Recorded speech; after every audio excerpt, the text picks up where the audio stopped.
D'origine chinoise, le thé est connu depuis l'Antiquité et reste aujourd'hui la boisson la plus bue au monde après l'eau. En Chine, le thé est servi dans de minuscules théières et suit un rituel aussi poétique que précis. Alors comment est cultivé le thé en Chine et comment est-il servi? Réponse dans ce reportage effectué à Guilin, dans la province du Guangxi. Nous sommes à Guilin. Ici se trouve l'Institut de recherche scientifique du thé qui développe 300 types de semences de thé pour tout le sud-ouest du pays. Le thé est une boisson stimulante, obtenue par infusion des feuilles du théier. L'Institut de Guilin en cultive 250 espèces sur une zone de 40 hectares. Le théier est taillé pour ne pas dépasser 1 mètre de haut afin d'en faciliter la cueillette. Celle-ci s'effectue toujours à la main, le plus souvent par des femmes, et se pratique plusieurs fois par an, jusqu'à 4 fois ou plus suivant les régions.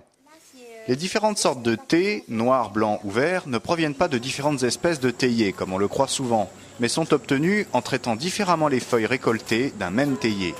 Car c'est la cueillette qui détermine le type et la qualité du thé final.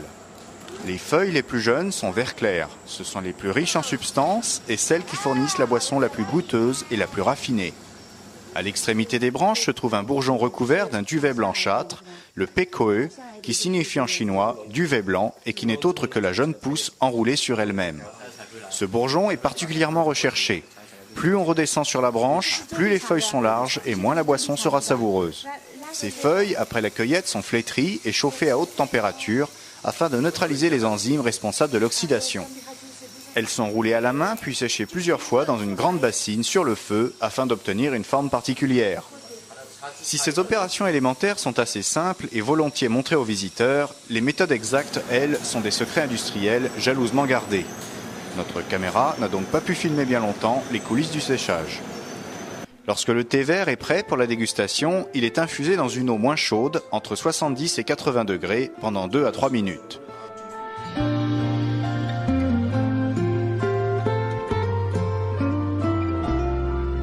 Une simple tasse de thé est un mélange complexe de plus de 500 substances actives. Outre les différences liées à la nature du thé, la durée d'infusion, la nature et la température de l'eau entraînent une variabilité extrême de la composition de la boisson.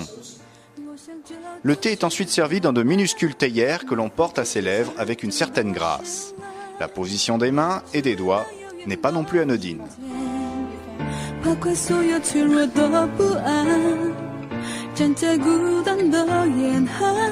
Le centre de recherche de Guilin est un lieu privilégié pour s'initier à la culture et à la dégustation du thé. Mais ce n'est pas le cas partout.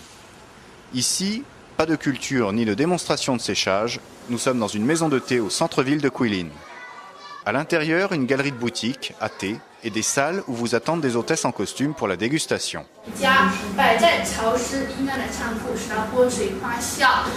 Largement stéréotypée, avec des explications récitées par cœur, la cérémonie ressemble à un jeu de dinette où les hôtesses elles-mêmes semblent un peu s'en mêler les théières.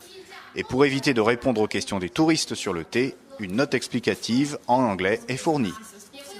Le but est évidemment de vendre un maximum de thé aux clients, sachant que les Chinois seront ce jour-là les seuls à acheter. Mais au-delà de son attrait touristique, le thé est surtout un produit phare du commerce international chinois. La Chine assure à elle seule 29% de la production mondiale de thé, juste devant l'Inde, avec plus d'1 million de tonnes par an. C'est aussi le seul pays à produire toutes les familles de thé, blanc, jaune, vert, bleu-vert, rouge et thé noir. La boisson millénaire a encore de beaux jours devant elle.